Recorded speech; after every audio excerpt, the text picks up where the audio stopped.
입니다. 하나님 감사합니다. 새벽에 오신 분들을 환영합니다. 또 레위기 12장의 말씀은 어떤 말씀이 있을까 또 기대하며 가십시다. 11장의 말씀 속에서는 동물들 가운데 짐승들, 생물을 포함해서 물고기를 포함해서 생물을 어느 것을 부정한 것인가 부정하지 않은 것인가 라고 하는 그런 말씀 속에서 나도 거룩하니 내가 거룩하니 너희도 거룩하라. 하나님께서 거룩의 의미, 구별의 의미를 말씀하셨음을 우리가 발견할 수 있었습니다. 오늘 12장에 있는 이야기는 산모에 대한 이야기가 기록이 되어져 있죠. 산모, 아기를 낳은 아이, 여자에 대해서. 자, 1절과 2절 말씀 한번 읽어봅시다. 시작. 여호와께서 모세에게 말씀하여 이르시되 이스라엘 자손에게 말하여 이르라. 여인이 임신하여 남자를 낳으면 곧 월경할 때와 같이 부정할 것이며 그랬어요.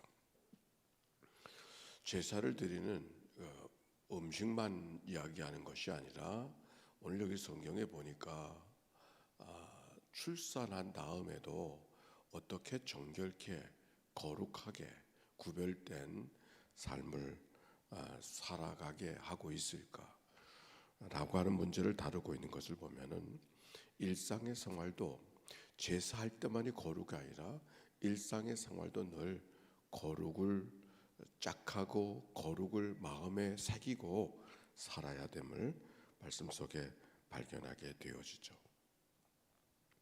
자, 남자를 낳으면 어떻게 한다고요? 이래 동안 부정하다. 그리고 할례를 행하라. 그 다음엔 어떻게 33일을 지내야 된다.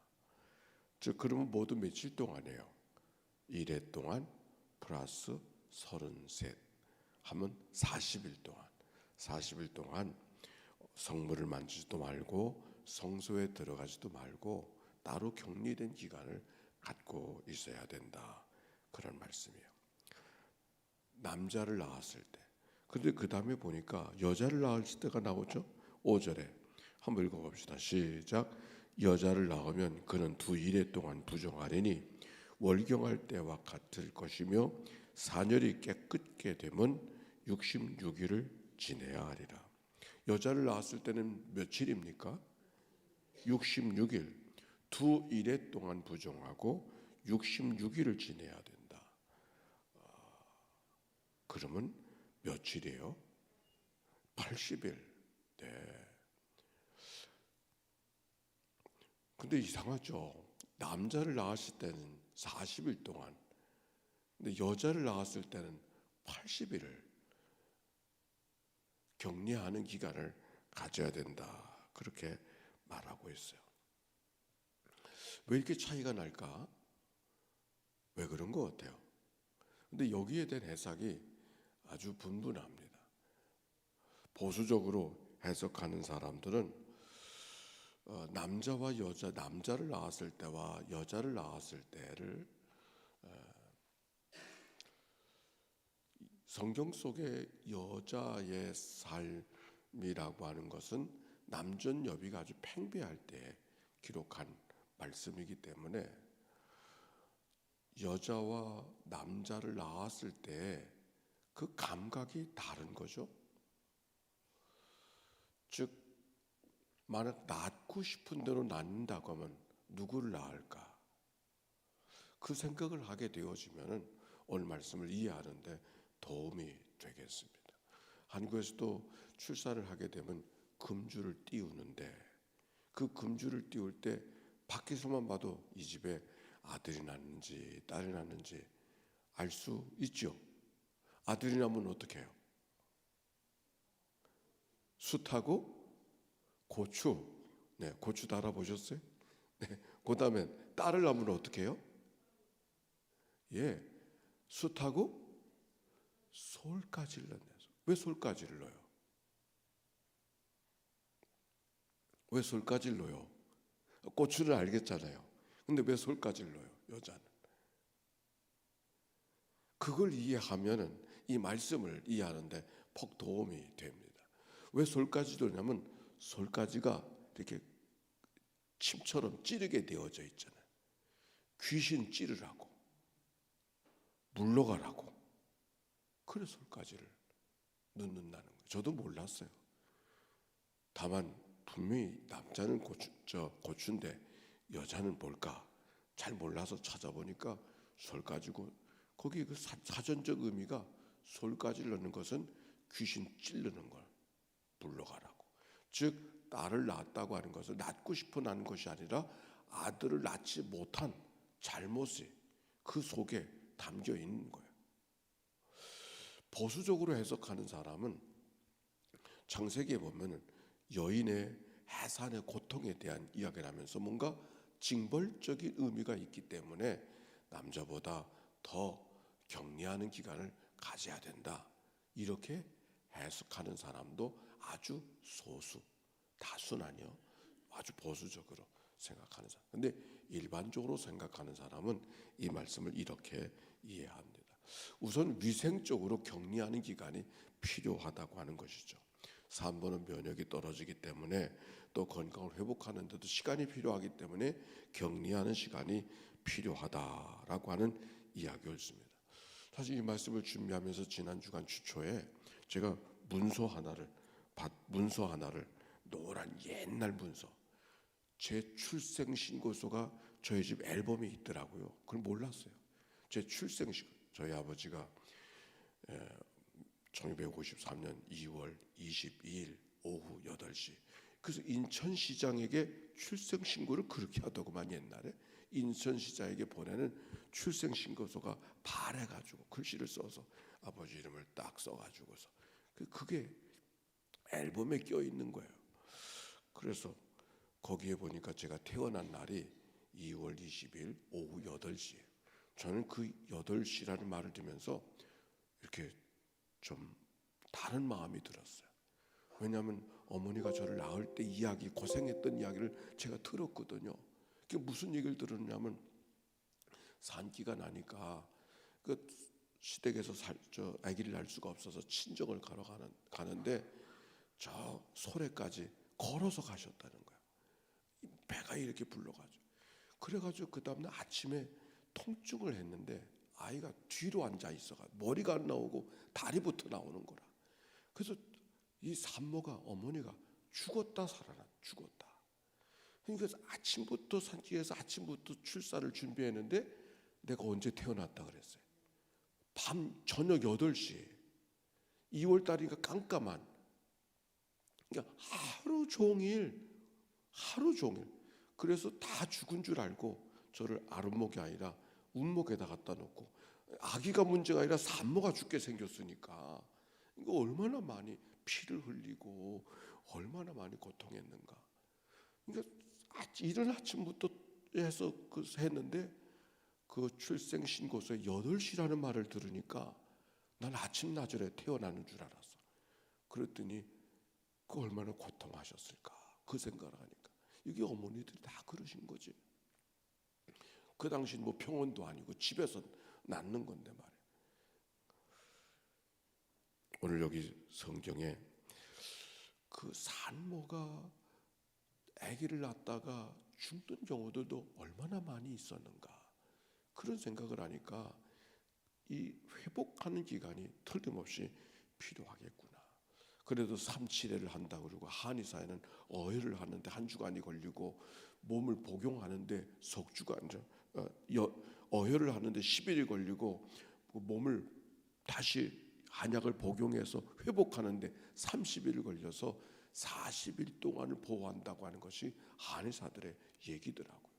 어쨌든지 격리하는 기간을 통해서 그들의 회복이 되기를 구하는 그런 의미가 이 말씀 속에 담겨져 있고, 또 이 말씀 속에는 보호의 의미, 위생의 의미, 건강의 의미가 아니라 보호한다는 그런 의미가 담겨져 있다.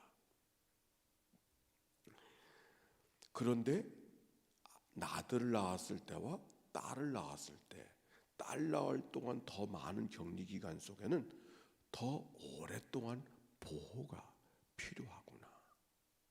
저는 그 말씀을, 그 해석으로 이 말씀을 이해하는 것 속에 제 목회 경험이 기억났어요. 어느 집에 강화에 가서 첫 목회를 하는데 그 집에 아기를 배가 불러오기 시작하는데 아들을 낳기 원한다는 거예요. 근데 첫 아이가 낳는데 첫 아이의 이름이 영남이에요.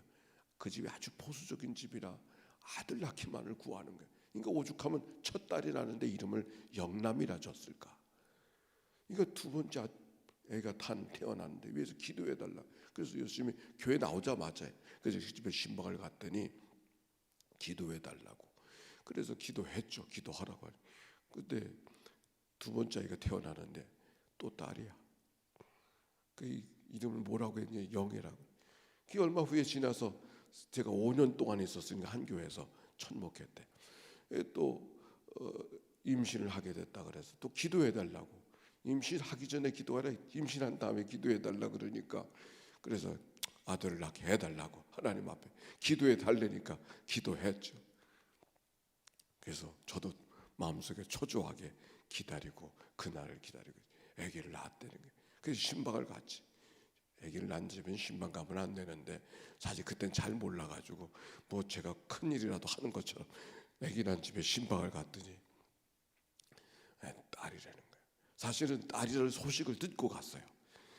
딸이라는 소식을 아들 낳았으면 안 갔을 텐데 아들 낳기를 기다리던 집에 딸 낳았다고 하니까 신방할 이유가 되잖아요.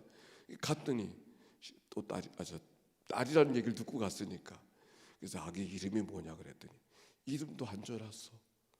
딸이니까 너무 실망이 돼가지고 그래서 그 집 딸을 제가 이름 줘줬다 그러면 영원이라고 하라고.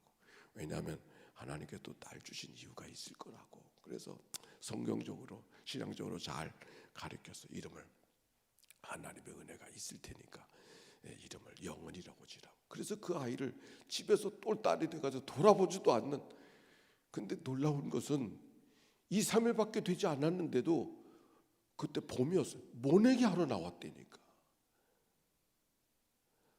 딸 낳은 죄인이 돼가지고 그 아기를 낳았으면 얼마나 고통 속에 있습니까? 근데 딸 낳은 죄인이라. 이게 무슨 죄가 그 엄마한테 있어요? 근데 그 집에서는 딸 낳은 죄인이야. 그래서 그 주간에만 2, 3일밖에 안 됐는데 모내러 나왔다니까. 글쎄 제가 그때 그 사실 지금도 생생하게 기억이 되어져. 얼마나 시어머니가 구박을 하고 딸 못 낳 때문에 딸 못 낳은 게 아니고 아들 못 낳은 것 때문에 고통 속에 있었는가 하는 얘기가 오늘 이 말씀 속에 그게 딸 낳은 죄인이 되니까 더 보호해야 되는 그 마음이 이 말씀 속에 담겨져 있지 않은가 하는 생각을 하게 되는 거예요. 그런데 오늘 말씀 속에 11장에 보면 짐승들 먹을 짐승과 먹지 못할 짐승을 구분하고 있는 것처럼 그러면서 하는 이야기가 결국 어느 것을 먹을 음식인가 어느 것을 먹지 못할 짐승인가를 구별하려고 하는 것이 아니라 구별하려고 하는 그 마음을 하나님이 받으신다고 그렇게 어저께 11장의 말씀 속에 있죠. 오늘 성경에도 그와 같은 말씀이 있어요. 자, 6절과 7절 읽어봅시다. 시작. 아들이나 딸이나 정결하게 되는 기한이 차면 그 여인은 번제를 위하여 1년 된 어린 양을 가져가고 속죄제를 위하여 집비둘기 새끼나 산비둘기를 회막에 문 제사장에게로 가져갈 것이요. 네, 그 다음에도 비슷한 말씀이 기록이 되고 있죠. 아니 출산을 했는데 무슨 또 제사요? 출산을 한 게 뭐 그렇게 죄인이 돼가지고 이 제사까지 또 드리다. 제사도 번제도 드려야 되고 속죄제도 드려야 되고. 근데 이게 다 의미가 있는 것이죠. 우리가 아기를 낳았으면 그 아이를 하나님 앞에 드리는 예식을 하는 거죠. 번제의 제사, 희생의 제사, 헌신의 제사 하나님 앞에 드린다. 그래서 할례를 받는 이 의미는 어떤 의미가 있냐면 이 아이를 하나님 앞에 드린다 그런 의미거든요. 피를 흘린다고 하는 것은 생명을 드린다는 의미고 그래서 피를 나게 해서 그 피를 땅에 뿌린다고 하는 의미는 하나님 앞에 이 아이를 드린다는 의미가 할례 속에 담겨 있는 의미란 말씀.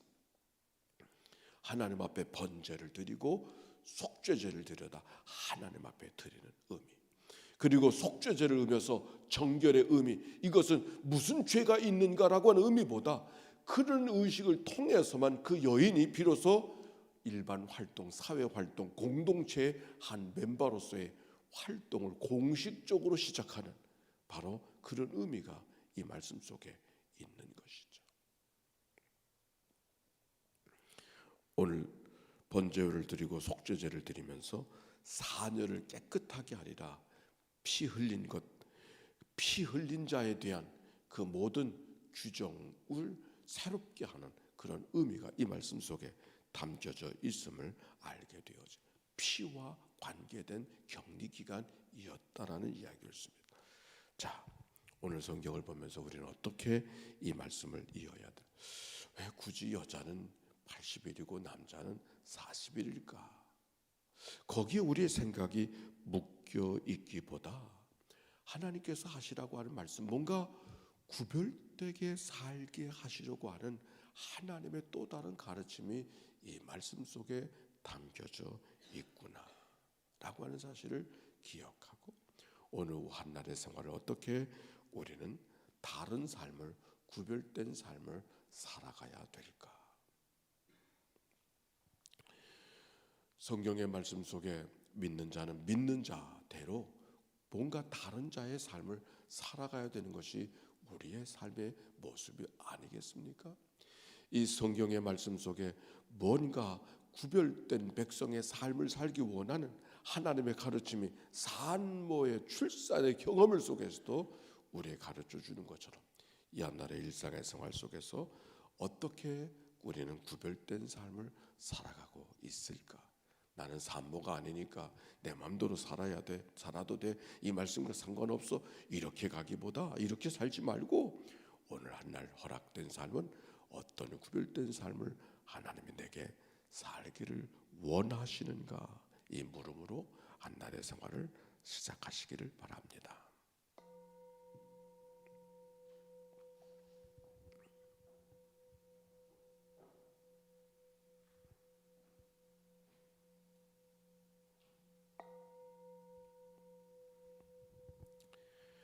하나님,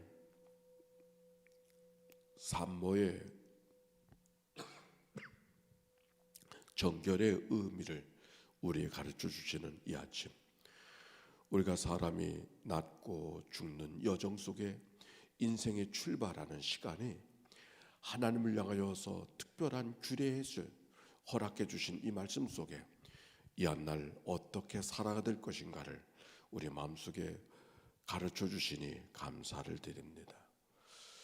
허락하신 모든 시간마다 하나님의 기쁨이 되려면 어떻게, 하나님의 말씀대로 살아가면 어떻게 살아가야 될 것인가를 마음의 신비에 새기고 우리의 생각, 우리의 말하는 것, 우리의 성품을 하나님 앞에 대면하며 살아가는 저희들의 삶이 되도록 인도해 주옵소서. 우리의 감각대로 반응하며 살지 않게 하시고 살아야 될 삶의 뜻을 잘 취하고 믿음으로 고백하며 결단하며 걸어가는 삶이 되도록 인도해 주옵소서. 오늘도 성도의 삶, 그리스도인의 삶 허락하신 하나님, 때마다 일마다 도우신 하나님의 은혜, 성령을 쫓아 행하여 육체의 욕심을 따라가지 않는 한날의 삶이 되도록 인도해 주옵소서. 하나님, 드려진 예물이 있습니다. 11조 예물도 감사 예물도 그리고 주차장 대지 헌금도 있습니다. 이 예물을 축복하옵시고 드려진 손길 속에 오병이어로 하나님께서 갚고도 남는 은혜가 하나님의 축복이 교회 속에 임하도록 인도하여 주옵소서. 가정 속에 주의 도우심이 함께 하시고 우로부터 내리신 하나님의 신령한 은혜가 함께하는 복된 가정 되게 하옵소서. 우리를 구원하신 예수님의 이름으로 기도하옵나이다. 아멘. 이제는 성부, 성자, 성령 삼일체 하나님의 크신 은혜와 사랑과 역사가 이제와 같이 영원히 함께해 주시기를 축원하옵나이다. 아멘. 우리 함께 기도합니다.